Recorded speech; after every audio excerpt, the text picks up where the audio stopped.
Hello, everybody. It is just after 1 o'clock. It's Wednesday. Dylan, I think this is the last day of November, the 29th. I'm feeling No, I take it back. 30th. Tomorrow's the last day of November. Yeah, but it's our last meeting before it's the official festive Christmas holiday situation. So it's like the last real show of the year, because from here on out, it becomes like it's an absurdity. Not even close. But I'm Tom Sosnoff. He's Dylan Radigan. This is Truth or Skepticism. And we do have an interesting show today because, Dylan, we are going to have an interesting discussion. I don't know if you know what we're going to talk about, but I'm going to take the lead today for a rare change. Lay it on. All right. So last night, or I think it was yesterday, Charlie Munger died. Are you aware of that? I am. I'm saddened and in mourning. I've interviewed him 7 times between the age of 22 and 29. I was the reporter, so I spent a lot of time as a young financial reporter interviewing him and his buddy. So it's really interesting because my first question to you was, have you ever interviewed Charlie Munger? They were that was my indoctrination at Bloomberg. I was 23 years old, and they said, you have to take this StarTAC, like a flip phone, Motorola, my first experience with a cell phone. And they give you like a flip phone. And they're like, we're going to buy you a plane ticket. We're going to fly you to Omaha, Nebraska. I'd never been to Omaha, Nebraska. It's not it's not like a flight to London or like LA. It's like a flight to Omaha, right? And then we're going to fly, we're going to fly for the first weekend in May. You're going to stay at the Hilton. Not even. You'll stay at the DoubleTree. DoubleTree, probably. Okay. DoubleTree. Or maybe Embassy Suites. Something? It's good enough. It's fine. They got pancakes. No issue. You're easy. Near the river. Walk on the river. I'm not there. What am I? I'm working. I'm 23. I got it. Okay. I didn't anyway, know. So those guys, I spent I basically watched a 9-inning baseball game sitting with Warren Buffett for however long that is, 3 hours. At least. Asking him every question a financial reporter could ask a person at the where they play the World Series of baseball. The Omaha Royals was like the part of the ritual, like it's like a 3-day, Mecca thing. Now it's where they play the College World Series. Okay. Yeah. I mean, I'm an old. That was a minute ago. Yeah. So I some change. It's great. But so I'm very familiar, and I'm saddened. Okay. And I think they're misunderstood, by the way. I'd like to speak because I think this is great. This is going to make this even better because I've never asked you before if you had ever interviewed Charlie Munger. I've never asked you that. I think I might have asked you if you've interviewed Warren Buffett, but I didn't even remember the answer. But I never asked you about Charlie Munger, and I've been, admittedly, I've been a little rough on him just because, it's the passive versus active thing. It's the anti-crypto thing, that kind of thing. But what I want to go, the route I want to take, and you can go anywhere you want, like giving some old stories about, both those guys or specifically Charlie. But if you want to talk about, Warren Buffett, fine. But is this, I guess my starting point is this the end of an era? Is this the end of essentially the end of the value investor? Is this the end of you've seen the talk I give about entrepreneurship and longevity, and one of the keys to, success in any business is, aside from a few outliers, the key to success is longevity, I believe. And, and it's very hard. Longevity is elusive. Longevity is incredibly difficult. And, I would argue that for myself, it's been a long time in this business, but for a lot of people, longevity is a very hard thing to pull off. Imagine if you were as relevant today as you are, relevant when you're 95 as you are today. It may be more. Well, for those guys, way more so, way more so. Most people between, let's say, the age of 70 and 95 imagine diminished relevance. Of course. But that's what I think is impressive. But anyway, I'll let you finish. But as an American story, they're compelling for that alone, I think. Of course. The longevity part is, to me, the most impressive part.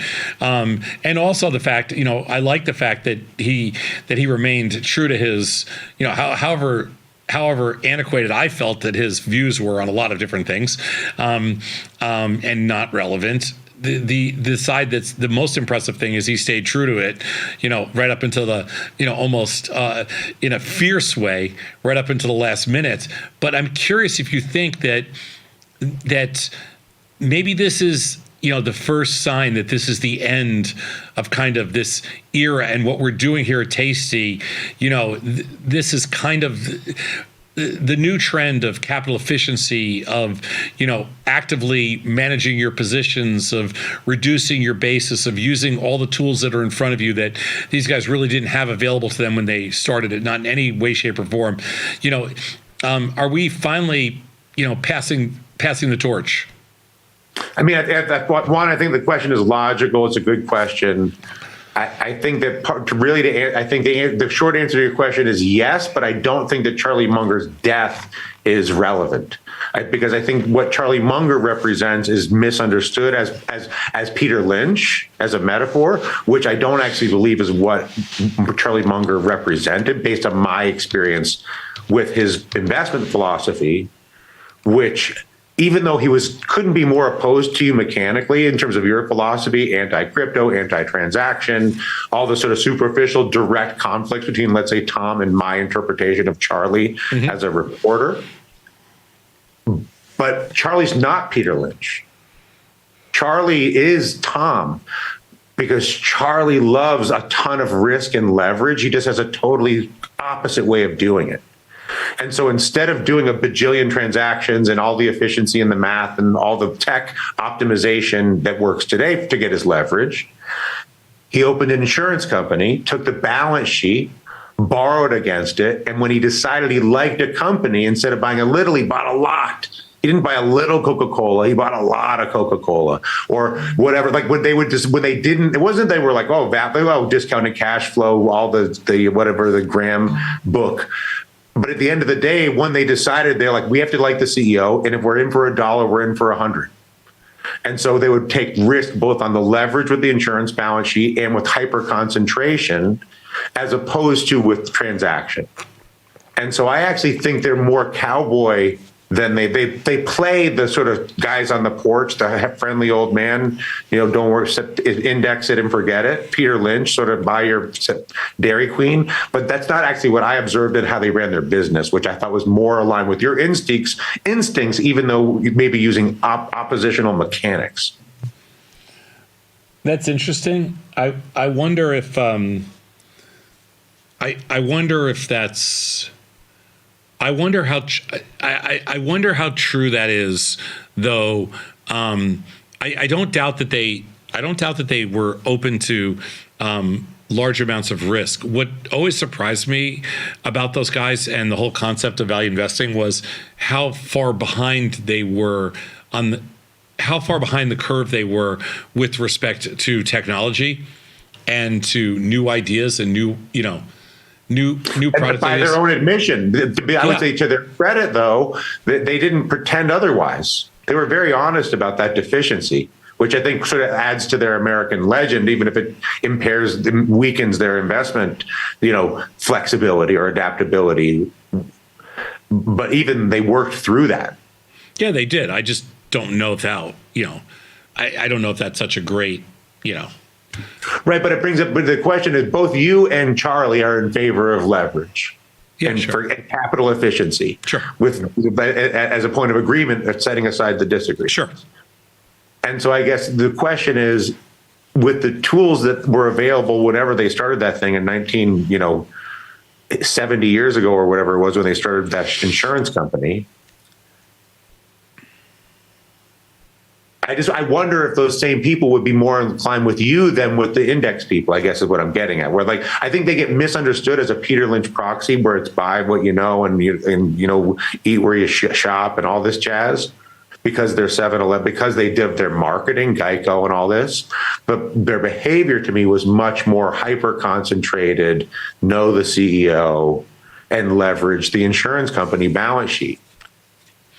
Well, if his passing is not going to be that kind of that Catalyst. Yeah, the I think catalyst. it's a marker, but I think the catalyst is the generational and the 5% free money.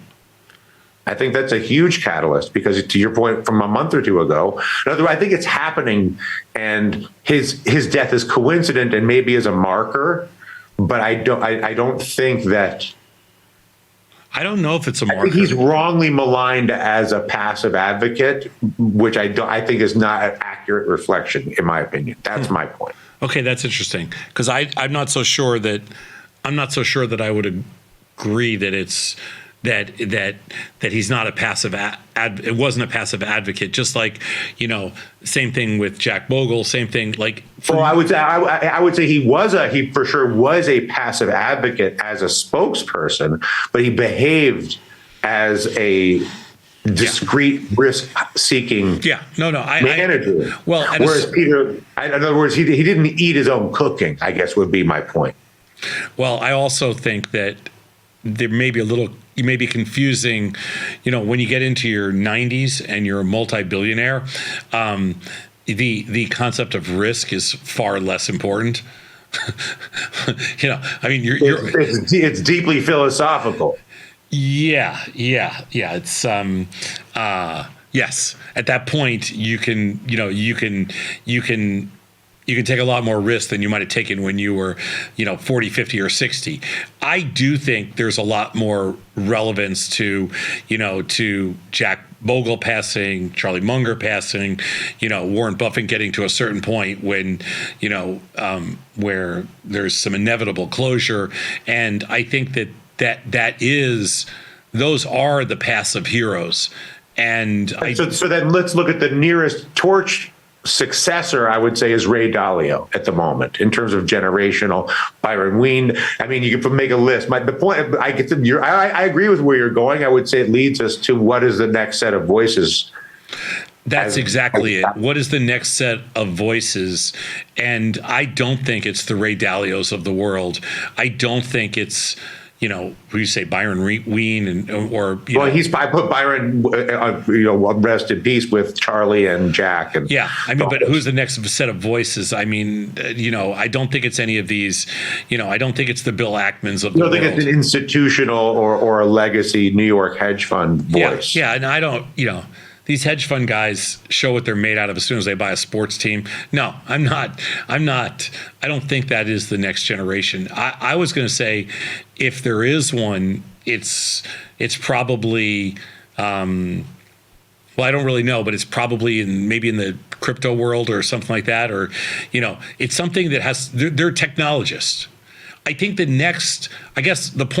direction I was going was that the next generation of people that somebody will, look up to as, wow, this is something special. They're going to be a technologist. They're going to be a mathematician or a technologist or a scientist, or something like that. They're not going to be the Charlie Mungers, the Warren Buffetts of the world. That's not those guys. That era is over. That era is dead. And I just think it's going to be a different. There's going to be every bone in my logical body wants to agree with you, but I'm incapable, unfortunately, of agreeing with you because of my belief in the primitive human need for the wise man or wise woman on the hill as a abstract conception. And maybe the casting of the wise person will diminish in relevance, but the wise person will perpetuate indefinitely as long as humans are nothing more than, one standard deviation from a bunch of monkeys. Okay, that part of it's fair. I just think think we're past. We're going to go into a different era. These are my kids and their kids, and the next generation is going to look at the science and the math, and they're not going to look at kind of the Oracles, of Omahas, of whatever it is, they're not going to be relevant. That's all it is. That's what I think. Just like in sports, you move on from, the Bill Russells and the Wilt Chamberlains of the world and the Kareems to a different level. The same thing happens in business. And I can't agree. So here's the issue. America is built on the foundational mythology of the CEOs and companies and enterprise and ideas. Henry Ford, Rockefeller, Tesla. It never ends. The technology has moved. You've used it. You introduced me to some of it with platforms like Carta and these other sort of financing, fintech worlds.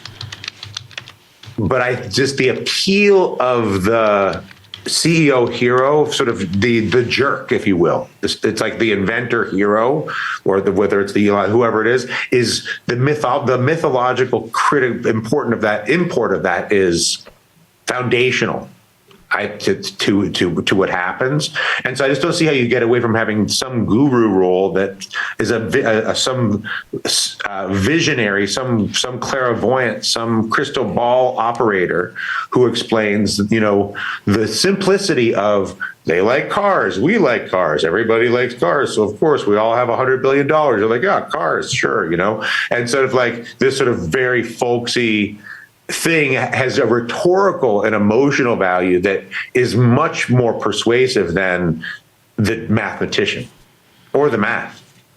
Yeah, that's your resistance. I listen. I'm with you, but that's why I can't throw down and just say hallelujah, even with the passing of the old men, because I think the old men are a reflection of the herd.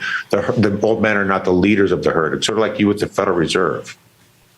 Does the crowd create the old men, or do the old men create the crowd?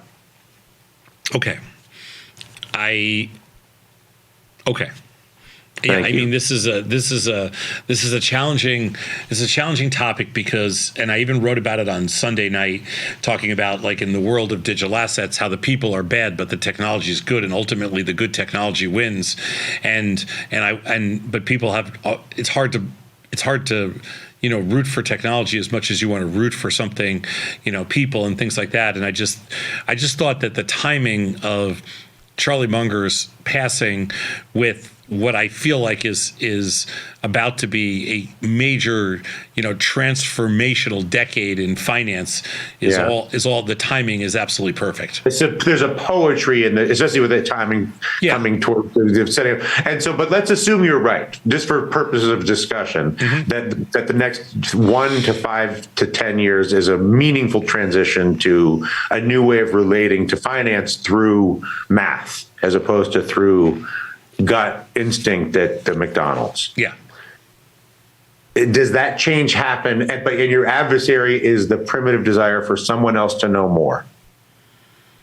At the end of the day, right? Your thesis requires me to acknowledge that I can know, because that's your big, like, psychological trick, right? Yes. As opposed to the herd, which wants to think that the guru, someone else knows, whoever, right? Because it's too stressful to have to know. I don't know. It's fair. Without It's fair. this list, right? It's fair. And so I'm interested in that's the front lines. Let's assume that should be 90-10 our way, active versus, but instead it's 90-10 the other way, or whatever it is. The number is probably even, whatever. But that the front line is that psychological interval. What does that look like to you in terms of a marketplace? In other words, do you think that a third of the market will come without much resistance quickly? Does there, like the same way when I was on the floor of the New York Stock Exchange, it went digital, in a day, 80%, 70% in a day. Is there sort of a moment, a transition moment that's No, I think the way things happen today, it's almost instantaneous. I think it was close to instantaneous. In the world of finance, it was close to instantaneous, 30 years ago. It's going to be instantaneous now. It's not even going to take, next day. No, next day. Yeah. Yeah. Next day. And you think there's a next day transition that awaits active versus passive? Yeah, I do. I mean, we saw the first we saw the meme stock version of it in 2021, but yeah, we're basically, you know, one more event away, and yeah, I do think that. You know, right now we're in a society where essentially, you know, you can't walk down the street with, you basically can't go 10 feet without seeing some millennial, you know, betting on betting on something. Some outcome. Yeah, some outcome. Mostly it's a, you know, stupid. DraftKings. Yeah, stupid sports bet. I mean, they're you know, nickels, dimes, you know, whatever. I mean, dollars, $5, $10, $20, whatever it is. But essentially, you know, people have gotten to the point now where, you know, even ESPN, you know, you can, you know, mid game, mid program. Yeah, right on ESPN. We've essentially, you know, empowered. Whatever you want to call the point it. is, you think that kind of adoption surge exists in the world of active? Yeah, it has to, because that's because sports is an inefficient marketplace, and it's already, you know, it's already taken over every young person's life, basically, one way or the other. Sports has heroes and villains, and we have math. No, sports on the gambling side has just technology. It doesn't really have heroes. It has technology. And I think the fact that the adoption level and the amount of engagement and participation and by an entire generation, the next move is going to be completely seamless, because you're going to go from an inefficient marketplace into the most efficient marketplace in the world. Everything's going to go exchange based. Everything's going to be almost overnight. And I do think that this is the kind of the turning point. You know, this is what happens when. And would you wager on whether that's likely in the next 12 months versus? No, it's now. Months? It's going to be now. Like, I mean, the other day, so I was reading this. I was on a website. It could have been Bloomberg. I think it might have been CNBC. I don't really remember which site it was, but I was getting a piece of information for something, and I think, let's just say it was CNBC. I don't really remember their website, not the station.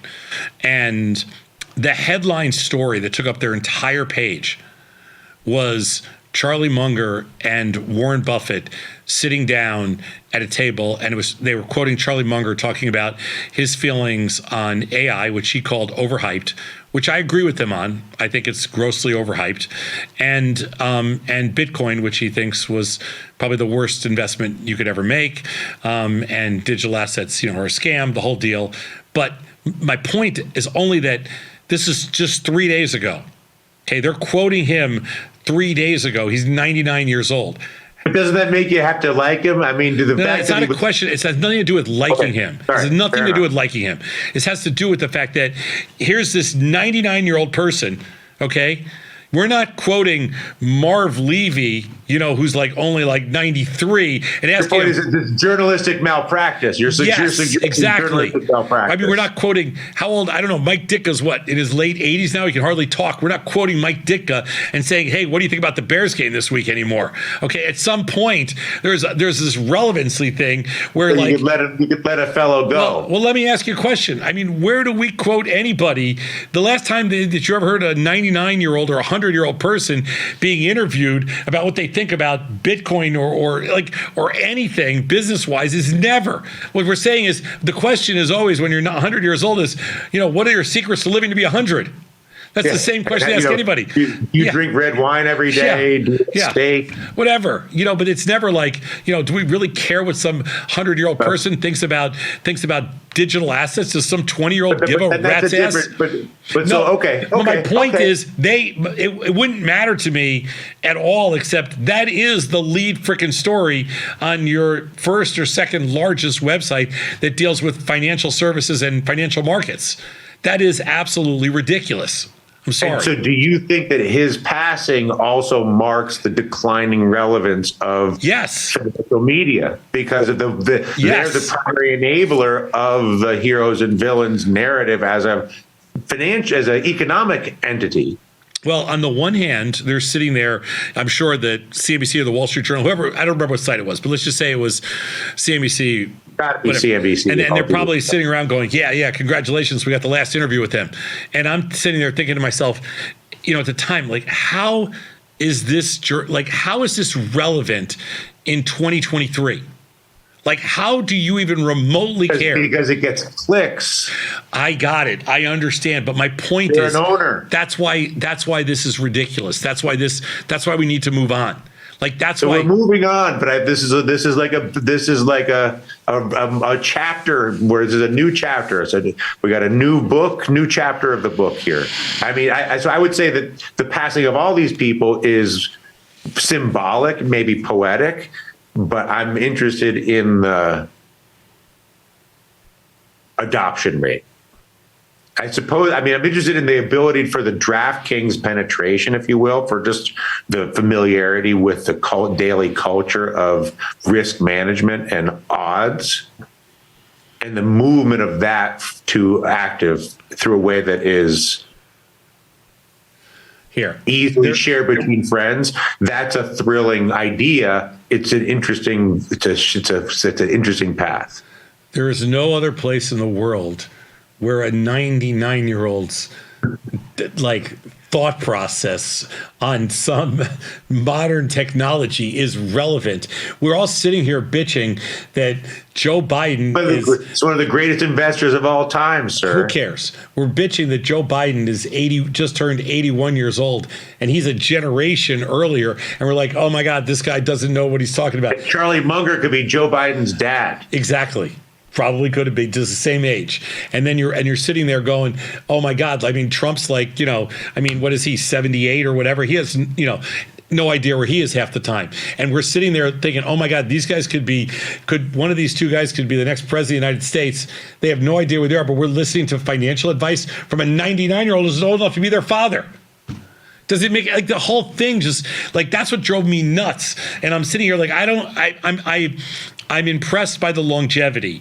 I'm impressed by the tenaciousness and the, and all the faculties being in play, whatever it was. Consistency, whatever. And the success over, whatever.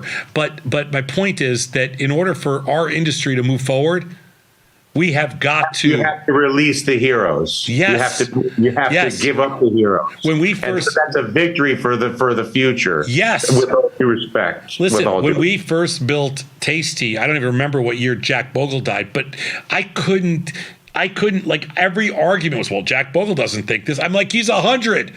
And like, when we're starting to teach people, like, or start get people involved in different aspects of. So what's the cutoff? 80, 70? I don't know what the cutoff is, but I don't.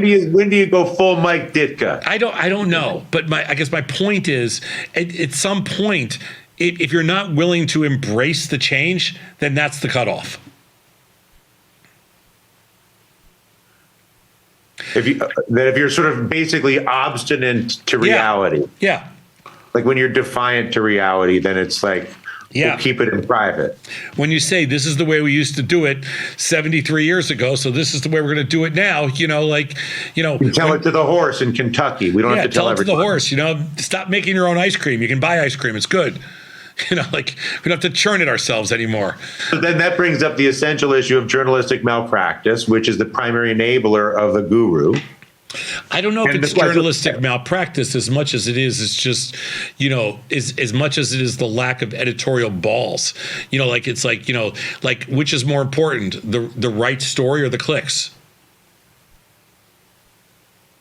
I mean, I think we all know the answer. Well, I know, but it's the same thing I run into all the time. Like, I'll get a call from a reporter who's writing a column, and they'll say, or he or she will say, yeah, that's an awesome quote, Tom. I love it. I'm going to run with it.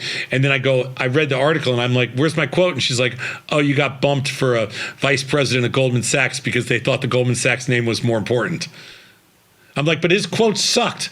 And then they're like, yeah, I know. And so, listen, there's no point to complain. It's a beautiful pathway. Yeah, I'm not complaining. I'm just I'm having fun, just talking the story. This is my story. So, I mean, these guys.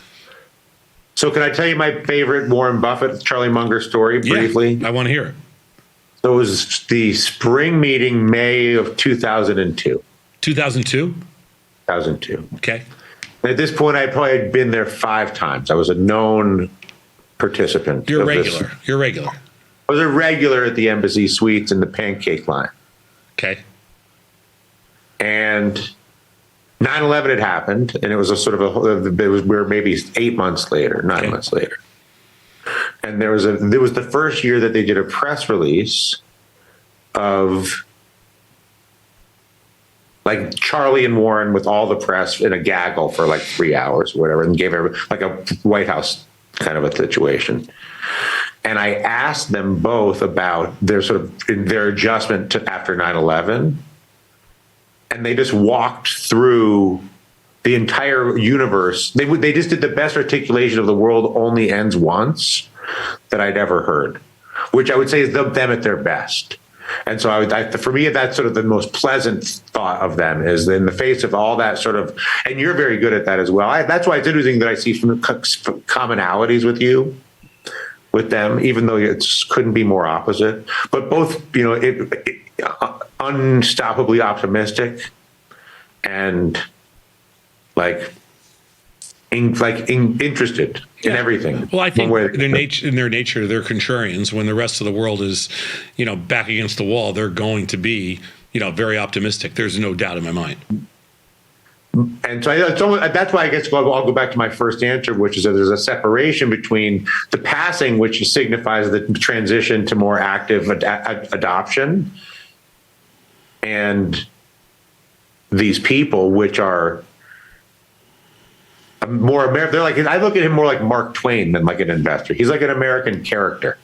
Like, I think the mistake is in the interpretation of their words as having more meaning, which I know is your primary objection.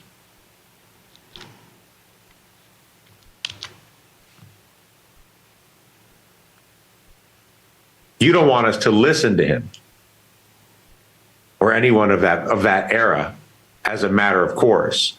But that's just a distortion of the clicks. Right? Like that. I mean, if you want to ultimately the clicks are always going to amplify the lowest common denominator content,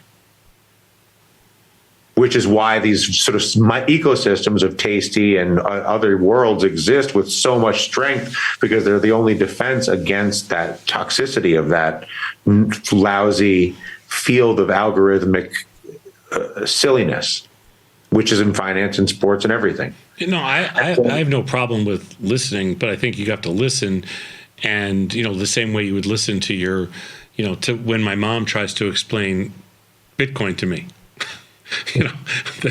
That's how I want to.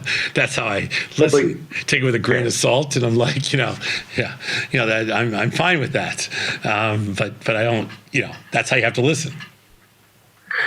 Where do you think the biggest tension is? Is it with new money? Because you talk so much about new and old money, and you just said many old accounts don't really switch. I don't think there's such a thing as new, and because everybody has in the world of money, everybody has the same objective. All they care about is making money. There is no such thing as there's no. I'm talking about in the domain of allocation, in terms of actually putting money toward a specific idea. That new savings is easier to add to an account than to move an account, depending. No. So I don't care where people allocate, how people allocate money, and where they allocate money. I only care that people are open to all the various discussions about all the things you can do with money. See, for me, I don't know if I think there's a lot of different ways to invest. I think there's a lot of different, there's a lot of different aspects of finance that to me are absolutely fascinating. But I don't like the idea when somebody thinks that this way that they've been doing it for, it took them 75 years is the way to do it. That's what bothers me, because I don't think it is. Yeah, I mean, without question, it's just a function of the rate of change now. And it's a function of either the generational shift or some sort of catalyst that invites people. What do you think about the idea of less choice as a way to make things more available? No, I think that's a personal thing. So choice to me, when it comes down to always the question of having more choices or less choices, I mean, I think as a consumer, you always want more choices. I think that there's a distinction, though. As a business person, you have to be incredibly careful. That this one of the biggest mistakes I've seen, and I still see this today, especially with young people that are just starting out and trying to run businesses, or young people trying to build stuff. Everybody's vision is way too broad. And broad vision, although it's cool to have, it's almost impossible to execute. And so I always find that when people tell a story, or when people try to explain what they want to do, everybody gets way too broad and tries to bring everything in and throw the kitchen sink at you. And I'm like, no. Just tell me what you're doing. Just like I want to hear your story. What are you guys, what are you doing? What are you building? What is your story? What is your vision? Like, don't tell me all the other crap. I already know all that. Yeah, I already know what I want to know. I don't care about any of that stuff. I just, what do you do? And I think people have a very difficult time explaining something with a narrow focus. But I think as a consumer, I want the most choices possible for everything. And the only reason I ask is because I feel like as you sort of go through the adoption curve, I guess it's the same issue with sports, but I just wonder the degree to which it is less complex, balancing the complexity for the initial users in the transition. Yeah, it is hard. I mean, because you and I have talked about Bad Trader in the past. Yeah. Which I feel like is a step a little bit in that direction, at least as a way of thinking, whether it's around earnings and all the rest of that. So I just don't know the degree to which sort of that there's a specific points of entry that are, as they become heated or more active, would basically accelerate the transition because they are easily understood and transmitted between people. Yeah, I understand that. I still think that a lot of us focus on, I mean, not to say us, a lot of people focus on trying to limit the number of choices and reduce the complexity of things. I always said one of the great things about Tasty is, we make very complex topics simple, but we don't try to take away the complex topics. It's okay to make complex topics simple. It's not okay to make, just to only make simple topics. And I think that's, and giving people the most choices, letting them make their own decision, I think is really important. Who do you think was most influential on the cult of indexing? Jack Bogle, Peter Lynch, or Charlie Munger? I mean, from what I've read, I would say Jack Bogle, but I don't really know. It's purely, I have no idea. It's just a guess. Do you think that was well-intended and grandfatherly, or do you think that was exploitative and fee harvesting? Well, everything's about fee harvesting and making money initially. They're not doing it because they're, this is not all about giving. These are not givers. These are takers. And so, no, I don't think there's any philanthropy involved with the businesses they created. I mean, in the end, they might have given away lots of money. In the end, they might have done, good things. But no, it was all, everything. Was their advocacy for indexing self-interested, or do you think they believed their propaganda? I think everybody believes what they're successful in doing. So if you create a business and that business is successful, I think it's very easy to believe in that, because the reason for your success is because other people believe in it too. So I think it's very easy to become, to get seduced by your own success, which I think is absolutely okay too, because I want people to believe in, one of the things I think that's, I mean, one of the things you can never argue about Warren Buffett, Charlie Munger, Jack Bogle, or Peter Lynch is that, these guys, they talk the talk. I mean, they, whatever they believe in what they're saying. They believe 1,000% in everything they say, and they put their money where their mouth is. So as long as they do that, I think the rest of us as a consumer, we're fine with that. We don't want somebody telling us something and doing something else. I think these guys did what they said they were going to do, and I think that's all that you can ask for. and yet they validate a system that is past its time. Yeah, well, markets move. Why shouldn't it be? I mean, yeah, a lot of things are past their time. Things get dated. Technology gets better. Things change. I think that's totally fine. Why does it take us, why do we need 99-year-olds to explain how finance works? Why can't it be a 23-year-old? I do like your presidential comparison. Everybody's up in arms about the old presidents, and then Charlie Munger's the first phone call for Bitcoin. Right. It doesn't inspire confidence in the judgment. Exactly. Why are we asking Charlie Munger what he thinks about Bitcoin? I just don't get it. Like who cares? Why aren't we asking Brian Armstrong? Using Bitcoin. Let's find a use case. Show me somebody with a use case. Right. You're right. You want a Bitcoin quote? Ask Brian Armstrong. Ask somebody else that you don't have to ask Charlie Munger is my point. Yes, exactly right. I'm not going to go down the road. I talked to Howard Tolman earlier, but there's not enough time to go down. I'm not going to go down the old man road. That's fine.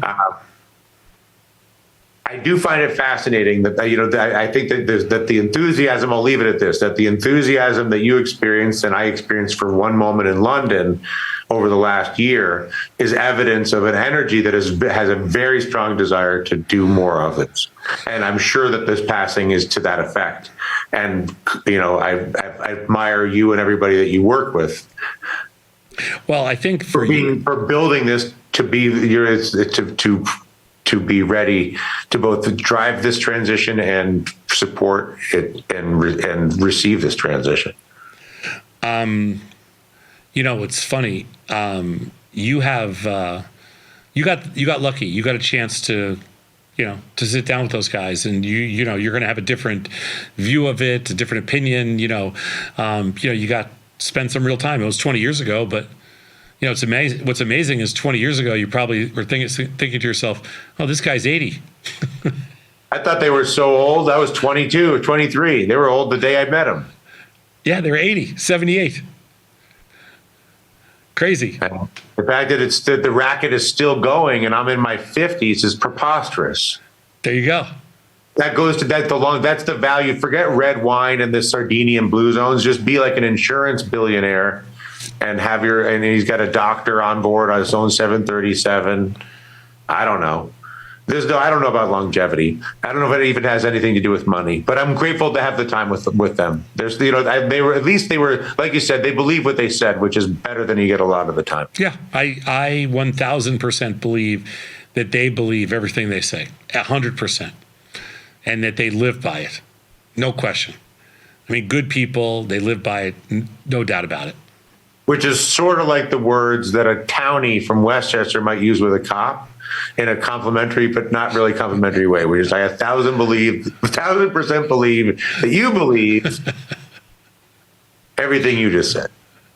But that's for another day. I'm going to use that next time I get pulled over. I'm Tom Sosnoff. He's still Radigan. You believe I was speeding, sir? I believe that you believe I was speeding. So I'm not going to hold that against you, but it's okay. I'll accept this. You're an old man. It is Wednesday, the 29th. Next Wednesday, we'll be in December already. Unbelievable. Dylan, thanks so much, and I'll see you next Wednesday. See you next Wednesday. All right, bye.